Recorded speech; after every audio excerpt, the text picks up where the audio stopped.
আল্লাহ বললেন, যারা বিশ্বাসী বলে দাবি করো, খবরদার, আল্লাহর দেয়া বিধান আর আমার নবীর দেয়া বিধান, এই বিধানগুলাই ফাইনাল। এই ফাইনাল কথার পরে মুমিনের কোনো কথা থাকতে পারে? আল্লাহ যেটা বলেছে, আল্লাহ রাসূল যেটা বলেছে, সেটাই ফাইনাল। আওয়াজ করে বলতে হবে, সেটা কি? এটা ফাইনাল। এরপর আর নতুন কোনো কথা নাই। যখনই বলা হবে আল্লাহ বলেছে, রাসূল বলেছে, আমরা বলবো আমান্না, সামি'না ওয়া আতা'না, আমরা শুনলাম, মানলাম, বিশ্বাস করলাম। আমাদের পক্ষ থেকে আর দ্বিতীয় কোনো কথা নাই, ঠিক কি না? এজন্য আল্লাহ বললেন, খবরদার, আমি আর আমার রাসূল যেটা দিয়েছি সেটাই ফাইনাল। অতিরিক্ত বুঝতে যেও না, ওভার স্মার্ট সাজতে চেও না। আমি আল্লাহর দেয়া, নবীর দেয়া বিধানের সামনে অ্যাডভান্স হতে যেও না, কারণ আমি আল্লাহ আর আমার রাসূল যেই নিয়ম দিয়েছি সেটাই ফাইনাল, সেটাতেই বরকত।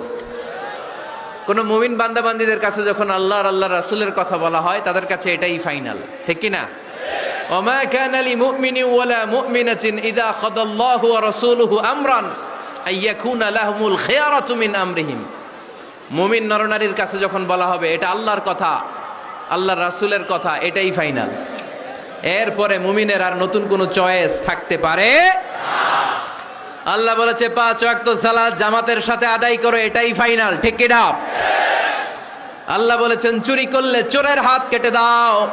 বিশ্বনবী জীবদ্দশায় চোরের হাত কেটে দেখিয়ে দিয়েছেন, চুরি করলে হাত কেটে দাও, এটাই ফাইনাল, ঠিক কি না? আল্লাহ নিয়ম জারি করেছেন, ও নারীরা, পর্দা করে ঘর থেকে বের হও, এর উপরে কোনো কথা নাই, জোরে বলেন ঠিক কি না?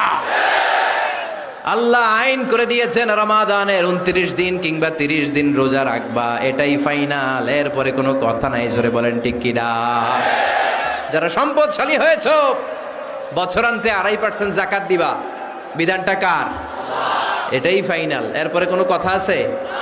তার মানে আল্লাহ, আল্লাহ রাসূল যেটা দিয়েছে এটাই ফাইনাল, এটাই সর্বোৎকৃষ্ট। এর চেয়ে উৎকৃষ্ট আর ভালো হতে পারে না, এটাই শ্রেষ্ঠ। এক সাহাবী বলল, আসুমুদ্দাহার, আমি সারা বছর রোজা রাখবো, রোজা ভাঙবো না। আরেক সাহাবী বলল, আ'তাজিলুন নিসা, আমি আমার বউয়ের কাছে যাব না, আজীবন বৈরাগ্য জীবন যাপন করব।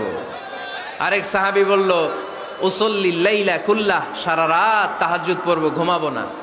এই কথা শুনে বিশ্বনবী রেগে গেলেন। বিশ্বনবী বললেন, কে কে বলেছে এই কথা, যে সারা বছর রোজা রাখবে, সারা রাত তাহাজ্জুদ পড়বে, স্ত্রীর কাছে যাবে না? ইন্নী আখশাকুম লিল্লাহি ওয়া আতকাকুম লাহু, নিশ্চয় আমি তোমাদের চাইতে আল্লাহকে বেশি ভয় করি। আমি বিশ্বনবী সবচেয়ে বড় মুত্তাকি।